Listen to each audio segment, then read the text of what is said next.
വളരെ പരിചയമുള്ളൊരു വാക്യത്തിലോട്ടാണ് നമ്മുടെ ശ്രദ്ധയെ കൊണ്ടിരുന്നത്.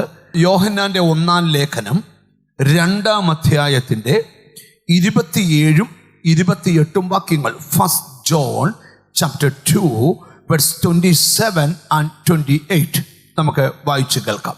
അവനാൽ പ്രാപിച്ച അഭിഷേകം നിങ്ങളിൽ വസിക്കുന്നു. ആരും നിങ്ങളെ ഉപദേശിപ്പാൻ ആവശ്യമില്ല.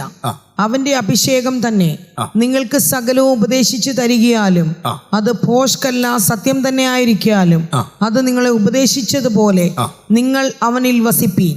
ഇനിയും കുഞ്ഞുങ്ങളെ, അവൻ പ്രത്യക്ഷനാകുമ്പോൾ നാം അവന്റെ സന്നിധിയിൽ ലജ്ജിച്ചു പോകാതെ അവന്റെ പ്രത്യക്ഷതയിൽ നമുക്ക് ധൈര്യമുണ്ടാകേണ്ടതിന് അവനിൽ വസിപ്പീൻ.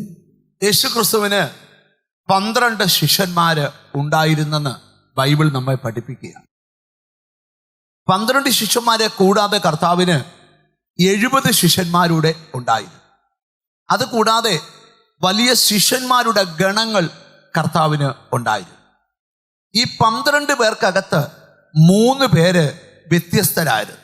അത് പത്രോസും യാക്കോബും യോഹന്നാനുമാണ്. അതിനകത്ത് സ്തോത്രം, യേശുവിൻ്റെ ശിഷ്യനായിരുന്ന യോഹന്നാൻ പുതിയ നിയമസഭയ്ക്ക് 5 പുസ്തകങ്ങൾ എഴുതി. 1 യോഹന്നാന്റെ സുവിശേഷം, 1 യോഹന്നാന്റെ ലേഖനം, 2 യോഹന്നാന്റെ ലേഖനം, 3 യോഹന്നാന്റെ ലേഖനം, വെളിപ്പാട് പുസ്തകം. അങ്ങനെ 5 പുസ്തകങ്ങൾ പുതിയ നിയമസഭയ്ക്ക് കാഴ്ചവെച്ചു. ഈ 4 സുവിശേഷങ്ങളാണ് ഉള്ളത്: മത്തായി, മർക്കോസ്, ലൂക്കോസ്, യോഹന്നാൻ. ദൈവത്തിന് സ്തോത്രം. 4 എഴുത്തുകളാണ് അവിടെ നമുക്ക് പഠിക്കുവാൻ കഴിയുന്നത്. അതിനകത്ത് 12 ശിഷ്യന്മാരിൽ വെച്ച് യേശുവിൻ്റെ മാറോട് ചാരിയിരുന്ന മനുഷ്യനാണ് യോഹന്നാൻ. നിങ്ങൾക്കറിയാമോ, 3 സുവിശേഷങ്ങളിൽ മത്തായിലും മർക്കോസിലും ലൂക്കോസിലും പറയാത്ത ഒത്തിരി കാര്യം യോഹന്നാൻ സുവിശേഷങ്ങൾക്കകത്തും ലേഖനങ്ങൾക്കകത്തും വിവരിക്കുന്നുണ്ട്. ഈ യോഹന്നാന്റെ സുവിശേഷം 14-ാം അധ്യായവും 16-ാം അധ്യായവും പരിശുദ്ധാത്മാവ് ഒരുവന്റെ മേൽ വരേണ്ടതിൻ്റെ ആവശ്യകത യോഹന്നാൻ വരച്ചു കാണിക്കുകയാണ്. ദൈവത്തിന് സ്തോത്രം. യേശുവിലെ ചില വാക്കുകൾ യോഹന്നാൻ മാത്രം എടുത്തെഴുതിയിട്ടുണ്ട്, അത് മറ്റു സുവിശേഷങ്ങളിൽ ഇല്ല. ഞാൻ പോകുന്നതിൽ നിനക്ക് പ്രയോജനം, ഞാൻ പോകാഞ്ഞാൽ കാര്യസ്ഥൻ വരത്തില്ല എന്ന ആദിയായ കാര്യങ്ങൾ ദൈവത്തിന് സ്തോത്രം ഏറ്റവും കൂടുതൽ ഊന്നി പറഞ്ഞിരിക്കുന്നത് യോഹന്നാനാണ്. യോഹന്നാൻ ലേഖനം എഴുതുമ്പോൾ പുതിയ നിയമസഭയോട് ദൈവമക്കളുടെ മേൽ വെളിപ്പെടുന്ന അഭിഷേകത്തെക്കുറിച്ച് യോഹന്നാൻ വെളിപ്പെടുത്തിയിരിക്കുക. ദൈവത്തിന് സ്തോത്രം.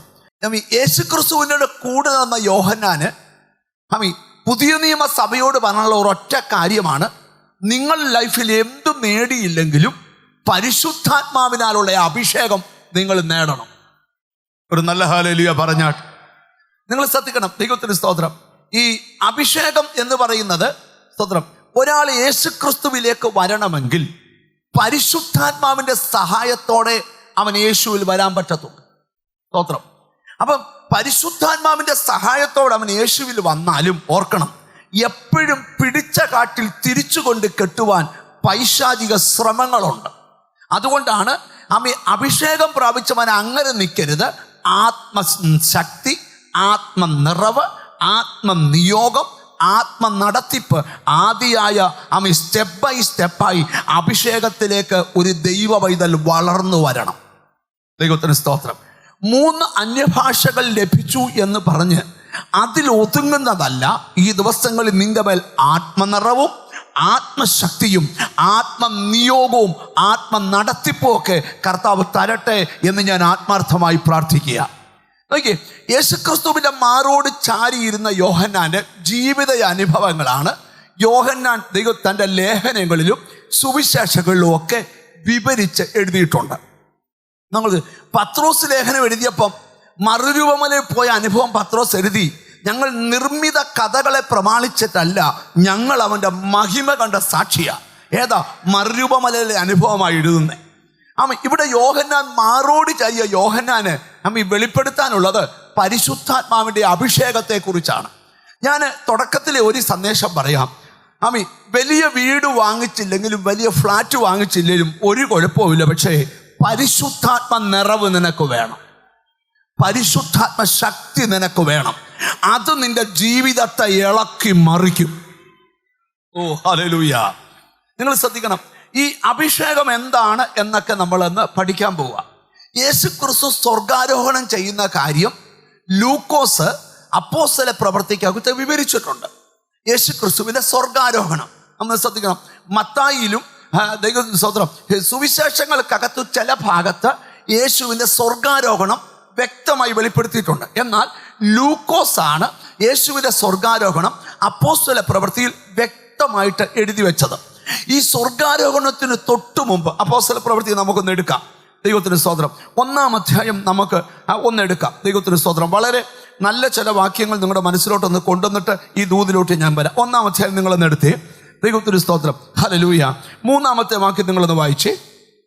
ദൈവത്തിന് സ്തോത്രം. അപ്പോസ്തല പ്രവൃത്തി 1:3. താൻ ജീവിച്ചിരിക്കുന്നത് അനേകം ദൃഷ്ടാന്തങ്ങളാൽ അവർക്ക് കാണിച്ചു കൊടുത്തു. താൻ ജീവിച്ചിരിക്കുന്നെന്ന് അനേകം ദൃഷ്ടാന്തങ്ങളാൽ അവർക്ക് കാണിച്ചു കൊടുത്തു. ആർക്കാ? ശിഷ്യന്മാർക്കും മറ്റുള്ളവർക്കും കാണിച്ചു കൊടുത്തു. ഞാൻ മരിച്ചു മൺമറഞ്ഞ ദൈവമല്ല, മരണത്തെ ജയിച്ച് ഇന്നും ജീവിക്കുന്ന യേശുവാണെന്ന് അവർക്ക് കാണിച്ചു കൊടുത്തു. യഹൂദന്റെ കള്ളക്കഥ പൊട്ടിക്കാൻ, ദൈവ പരീശന്മാരുടെ കള്ളക്കഥ പൊട്ടിക്കാൻ യേശു പറയാൻ, ഞാൻ ഇന്നും ഉയർത്തെഴുന്നേറ്റിരിക്കുന്നു. എന്നിട്ട് യേശു ശിഷ്യന്മാരോട് പറയുന്നത് നിങ്ങളൊന്ന് ശ്രദ്ധിച്ചു കേൾക്കണം. ദൈവത്തിന് സ്തോത്രം. അങ്ങനെ അവൻ അവരുമായി കൂടിയിരിക്കുമ്പോൾ അവരോട്, നിങ്ങൾ യെരൂശലേമിൽ നിന്ന് വാങ്ങിപ്പോകാതെ എന്നോട് കേട്ട പിതാവിന്റെ വാഗ്ദത്തത്തിനായി കാത്തിരിക്കണം. യേശു യോഹന്നാൻ 16 പറഞ്ഞു, ഞാൻ പോകുന്നത് നിങ്ങൾക്ക് പ്രയോജനം. പോകാഞ്ഞാൽ കാര്യസ്ഥൻ നിന്റെ മേൽ വരികയില്ല. ദൈവത്തിന് സ്തോത്രം. ഈ വന്ന കാര്യസ്ഥൻ എന്ന ഈ ലോകത്തിന്റെ അവസാനത്തെ നാൾ വരെ, അല്ലെങ്കിൽ നീ മരിക്കുന്നിടം വരെ ഈ ആത്മാവ് നിന്റെ കൂടെ കാണും. ഒരു നല്ല ഹല്ലേലൂയ പറഞ്ഞാട്ട്. അപ്പൊ യേശു ഇവിടെ പഠിപ്പിക്കുകയാണ്, ഞാൻ സ്വർഗാരോഹണം ചെയ്യാൻ പോവാണ്. ഹല്ലേലൂയ. പക്ഷെ നിങ്ങൾ എന്ത് ചെയ്യണത്? കാത്തിരുന്ന് ഈ വാഗ്ദത്തം പ്രാപിക്കണം. എന്തുവാണ് ഞാൻ നിങ്ങളോട് പറഞ്ഞ ഈ വാഗ്ദത്തം എന്ത് ചെയ്യണം? എന്റെ കാരണം പറയാം, ഞാൻ ഇവിടെ ഇല്ലെങ്കിലും നിങ്ങൾക്ക് ജീവിക്കാം. കാരണം ഈ വാഗ്ദത്തം നിങ്ങളുടെ മേൽ വരണം. ഞാനും പിതാവും പരിശുദ്ധാത്മാവും ഒന്നാണ്. ഒരു നല്ല ഹല്ലേലൂയ പറഞ്ഞാട്ട്. അതുകൊണ്ട് നിങ്ങൾ കാത്തിരുന്ന് ഇത് പ്രാപിക്കണം. ഒരു നല്ല ഹല്ലേലൂയ പറഞ്ഞാട്ട്. നിങ്ങൾക്കറിയാമോ, ഈ അഭിഷേകം പ്രാപിച്ചവരോട് നിങ്ങൾ ചോദിക്കണം. അതൊരു വലിയ അനുഭവമാണ്. ദൈവത്തിന് സ്തോത്രം. ഒരു ഭയങ്കര അനുഭവം. അതാരോടും പറഞ്ഞാൽ അറിയത്തില്ല. ഇപ്പൊ നിങ്ങൾക്കറിയാം, ഇന്ന് ആത്മഗോളത്തിലുള്ള ഏറ്റവും വലിയ എതിര് അഭിഷേകത്തോടാണ്. ആത്മിക ശുശ്രൂഷയോടെ എതിരുള്ളൂ. കാരണം ജഡീകന്മാർ വർദ്ധിച്ചപ്പോൾ ആത്മീകത നഷ്ടപ്പെട്ടു. പക്ഷെ ഞാൻ നിങ്ങളോട് പറയാം, ചാക്കോ പറഞ്ഞതും തോമ പറഞ്ഞതും മത്തായി പറഞ്ഞതും ഇവിടെ വിഷയം, ഇവിടെ ബൈബിള് പറഞ്ഞതാ വിഷയം. ഓ ഹല്ലേലൂയ. ഞാൻ പ്രസംഗിക്കുന്ന എല്ലാ കാര്യങ്ങളും ബൈബിളിന്റെ വെളിപ്പാടിലായിരിക്കും. നിങ്ങൾ ശ്രദ്ധിച്ചു കേൾക്കണം. ദൈവത്തിന് സ്തോത്രം. അപ്പൊ ഒരു ദൈവ പൈതൽ ഏറ്റവും കൂടുതൽ കൊതിക്കണം വാഗ്ദത്തം പ്രാപിക്കാനായിട്ട്. എന്നിട്ട് യേശു പഠിപ്പിക്കുക. നമുക്കൊന്ന് വായിക്കാം. 4-ാമത്തെ വാക്യം ഒരിക്കൽ കൂടെ ശ്രദ്ധിച്ചേ. അങ്ങനെ അവൻ അവരുമായി കൂടിയിരിക്കുമ്പോൾ അവരോട്, നിങ്ങൾ യെരൂശലേമിൽ നിന്ന് വാങ്ങിപ്പോകാതെ എന്നോട് കേട്ട് പിതാവിന്റെ വാഗ്ദത്തത്തിനായി കാത്തിരിക്കണം. അപ്പം ഒരു കാര്യം ഉറപ്പാണ്, ഈ പരിശുദ്ധാത്മാവാണ് യേശു പറയുന്ന ഈ വാഗ്ദത്തം. ഇത് പ്രാപിക്കാൻ എന്തു വേണം? ഒരു കാത്തിരിപ്പ് വേണം. എന്തോ വേണം? ഞാനൊരു കാര്യം പറയാം. ഈ 2-3 ദിവസം നമ്മൾ കാത്തിരിക്കാൻ പോവാ. ദൈവത്തിന് സ്തോത്രം. എന്തിനാ? ഈ ആത്മാവ് അതിശക്തിയോടെ നമ്മുടെ മേൽ വരണം. ഈ ആത്മാവ് അതിശക്തിയോടെ നമ്മുടെ കുടുംബത്തിനകത്ത് വരണം. ഈ ആത്മാവ് ഓ ഹല്ലേലൂയ, ഹല്ലേലൂയ. തിരിച്ചറിവുള്ളവർക്കായി ദൈവത്തിന് സ്തോത്രം ചെയ്യുക. നമുക്ക് ഇച്ചിരുടെ ഗഹനമായിട്ട് പോകാം. എന്നിട്ട് അടുത്ത വാക്യം കൂടെ വായിച്ചേ. 5-ാമത്തെ വാക്യം വായിച്ചു. യോഹന്നാൻ വെള്ളം കൊണ്ട് സ്നാനം കഴിപ്പിച്ചു. യേശു പറയാ, യോഹന്നാൻ നിങ്ങളെ വെള്ളം കൊണ്ട് സ്നാനം കഴിപ്പിച്ചു. നിങ്ങൾക്കോ ഇനി ഏറെ നാൾ കഴിയും മുമ്പ് പരിശുദ്ധാത്മാവ് കൊണ്ട് സ്നാനം ലഭിച്ചു. അല്പ ദിവസത്തിനകത്തൊരു കാര്യം നടക്കും. നിങ്ങൾക്ക് വെള്ളത്തിന്റെ സ്നാനമല്ല, പരിശുദ്ധാത്മാവിന്റെ സ്നാനം ലഭിക്കും. ഒരു നല്ല ഹല്ലേലൂയ പറഞ്ഞാട്ട്. വെള്ളത്തിൽ സ്നാനപ്പെട്ടവരോട് ഞാൻ പറയാം, കാത്തിരുന്നു, നിനക്ക് പരിശുദ്ധാത്മ സ്നാനമുണ്ട്.